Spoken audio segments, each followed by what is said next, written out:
നമസ്കാരം. സോഡിയാക് മീഡിയയിലേക്ക് എല്ലാ പ്രേക്ഷകർക്കും സ്വാഗതം. 2025 മെയ് മാസത്തെ അശ്വതി നക്ഷത്രക്കാരുടെ നക്ഷത്രഫലമൊന്ന് പരിശോധിച്ച് നോക്കാം. അശ്വതി നക്ഷത്രക്കാരെ സംബന്ധിച്ച് വളരെ പ്രധാനപ്പെട്ട ഒരു മാസമാണ് ഈ മെയ് മാസം. കാരണം മെയ് മാസം 14-ാം തീയതി സർവേശ്വരകാരകനായിരിക്കുന്ന വ്യാഴം 2-ാം ഭാവത്തിൽ നിന്നും 3-ാം ഭാവത്തിലേക്ക് മാറുന്നു എന്നുള്ളതാണ് ഒരു പ്രത്യേകത. അപ്പോൾ ഇതുവരെ രക്ഷാസ്ഥാനത്ത് നിന്ന വ്യാഴം 3-ലേക്ക് മാറുമ്പോൾ അത് ഇത്തിരി ദൈവാധീനക്കുറവിൻ്റേതായിരിക്കുന്ന പ്രശ്നങ്ങളൊക്കെ 14-ാം തീയതിക്ക് ശേഷം ഉണ്ടാകാനുള്ള സാധ്യതയുണ്ട്. ലഗ്നത്തിൽ ശത്രുസ്ഥാനാധിപത്യം വഹിച്ച് സഹായ സ്ഥാനാധിപതിയായ ബുധൻ നിൽക്കുന്നു.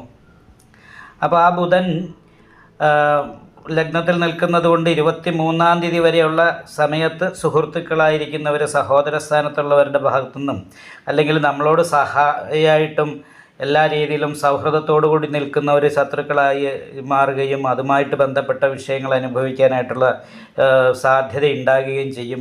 അതുപോലെ തന്നെയാണ് ബുദ്ധിപരമായ തീരുമാനങ്ങൾ എടുക്കാനായിട്ട് സാധിക്കുന്നതാണ്. അതൊരു നല്ല കാര്യം തന്നെയാണ്. എന്നാൽ പോലും സാമ്പത്തികമായ കുറച്ച് ഞെരുക്കങ്ങൾ ഉണ്ടാകുകയും അതുപോലെ സ്വതന്ത്രമായിട്ട് എന്തെങ്കിലും ചെയ്യാൻ ആഗ്രഹിക്കുന്ന കാര്യങ്ങൾക്ക് പ്രതീക്ഷിക്കാത്ത മുടക്കങ്ങൾ ഉണ്ടാകുകയും ചെയ്യാനുള്ള സാധ്യതയുണ്ട്. പ്രത്യേകിച്ച് യാത്രകൾക്ക് മുടക്കം വരിക, മുൻകൂട്ടി പ്ലാൻ ചെയ്ത് വെച്ചിരുന്ന കാര്യങ്ങൾക്ക് മുടക്കം വരിക, ഇങ്ങനെയുള്ള കാര്യങ്ങൾക്ക് യോഗമാണ്. സധനവന്തി എന്ന് പറയുന്ന യോഗം ഉള്ളത് കാരണം സാമ്പത്തികമായിരിക്കുന്ന ഗുണങ്ങൾ അനുഭവിക്കാനും വിനോദയാത്രകൾ പോലെയുള്ള കാര്യങ്ങൾക്കൊക്കെ യോഗമുണ്ട്. പക്ഷേ ഈ ശത്രുദോഷത്തിൻ്റേതായിരിക്കുന്ന ദുരിതമുള്ളത് കാരണം കൊണ്ട് പ്രത്യേകം ശ്രദ്ധിക്കണം. വീട്ടിൽ നിൽക്കുമ്പോൾ ടെൻഷൻ, എടുത്തിയാട്ടം, വീട്ടിൽ ചെറിയ കലഹങ്ങൾ ഉണ്ടാകുക, ഇങ്ങനെയുള്ള കാര്യങ്ങൾക്ക് യോഗമുള്ള സമയം കൂടിയാണ്. ഇതുവരെ ദൈവാധീനത്തിൻ്റെ കാര്യത്തിൽ അനുകൂലാവസ്ഥയായിരുന്നെങ്കിൽ ഇപ്പോൾ ദൈവാധീനത്തിൻ്റെ കാര്യത്തിൽ അത്ര അനുകൂലമായിരിക്കുന്ന സമയമല്ല. മാത്രമല്ല ഇവിടെ ഭാഗ്യാധിപതിയാണ് 3-ാം ഭാവത്തിലേക്ക് മാറിയിരിക്കുന്നത് എന്ന് പറയുന്ന ഇത് കാരണം കൊണ്ട് തന്നെ സഹായിക്കേണ്ട വ്യക്തികൾ ശത്രുസ്ഥാനത്താണ് നിൽക്കുന്നതെങ്കിലും പല രീതിയിലുള്ള സഹായങ്ങളും നമുക്ക് ഭാഗ്യം കൊണ്ട് കിട്ടാനുള്ള യോഗവുമുണ്ട്.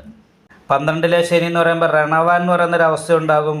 അത് നമ്മൾ എത്ര നിയന്ത്രിച്ചാലും ധനം അനാവശ്യമായി ചിലവായിക്കൊണ്ടിരിക്കും. അത് കാരണം കൊണ്ട് തന്നെ മനസമാധാനക്കുറവ് എന്ന് പറയുന്നൊരവസ്ഥ ഉണ്ടാകും സാമ്പത്തിക വിഷയത്തിൽ. അതുപോലെ നിന്യാഭിഭാഷി എന്ന് പറയുന്ന യോഗമാണ്. നല്ല രീതിയിൽ നല്ല ഉദ്ദേശത്തോടു കൂടിയാണ് സംസാരിക്കുന്നതെങ്കിലും കേൾക്കുന്നവർക്ക് അത് അപ്രിയമായിട്ട് തോന്നും. സാമ്പത്തിക ഞെരുക്കം പോലെയുള്ള കാര്യങ്ങൾക്കും യോഗമാണ്.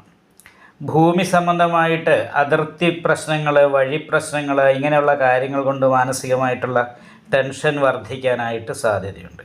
ഭൂമി വിൽപ്പന, വീട് മാറുക, ഇങ്ങനെയുള്ള കാര്യങ്ങളൊക്കെ ആലോചിക്കുന്നവർക്ക് അതൊക്കെ സാധിക്കാനുള്ളൊരു സാധ്യത കാണുന്നുണ്ട്. അപ്പോൾ ഇങ്ങനെയൊക്കെ ആണെങ്കിൽ പോലും ഒരു മാറ്റത്തിലൂടെ നല്ല ഉയർച്ച, അഭിവൃദ്ധി ഉണ്ടാകാനായിട്ട് യോഗമുണ്ട്. വിദേശത്ത് പോകണമെന്ന് ആഗ്രഹിക്കുന്നവരല്ല, വീട് വിട്ട് അന്യദേശത്ത് പോകണമെന്ന് ആഗ്രഹിക്കുന്നവർക്കൊക്കെ ആഗ്രഹം സാധിക്കുന്ന ഒരു മാസമാണ്.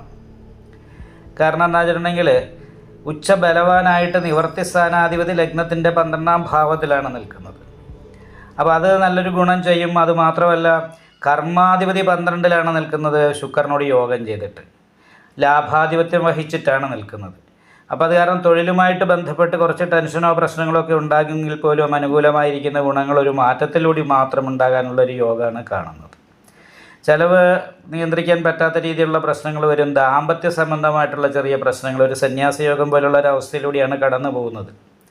അപ്പം ഭാര്യാഭർത്താക്കന്മാർ അകന്ന് നിൽക്കുന്നത് തൊഴിലുമായിട്ട് ബന്ധപ്പെട്ടോ മറ്റെന്തെങ്കിലും വിഷയങ്ങൾ കൊണ്ടോ അകന്ന് നിൽക്കാൻ ഇടവരിക. ഒരുമിച്ചാണെങ്കിൽ പോലും ഈ സന്യാസയോഗത്തിൻ്റെതായിരിക്കുന്ന ഫലം അനുഭവിക്കാൻ ഇടവരിക. ഇങ്ങനെയൊക്കെയുള്ള കാര്യങ്ങൾക്ക് യോഗമുണ്ട്. എന്തായാലും 14-ാം തീയതിക്ക് ശേഷം വിഷ്ണു ക്ഷേത്ര നെയ്വിളക്ക്, ഭാഗ്യസുക്താർച്ചന മുതലായിട്ടുള്ള കാര്യങ്ങളൊക്കെ ചെയ്ത് നന്നായിട്ട് പ്രാർത്ഥിക്കണം.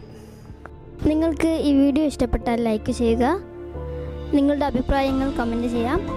ജ്യോതിഷവുമായി ബന്ധപ്പെട്ട കൂടുതൽ കാര്യങ്ങൾ അറിയാൻ ഈ ചാനൽ സബ്സ്ക്രൈബ് ചെയ്യുക. ഞങ്ങളുടെ ഓൺലൈൻ കൺസൾട്ടൻസി നമ്പർ താഴെ ഡിസ്ക്രിപ്ഷൻ ബോക്സിൽ കൊടുത്തിട്ടുണ്ട്. ആവശ്യമുള്ളവർക്ക് കോൺടാക്റ്റ് ചെയ്യാവുന്നതാണ്.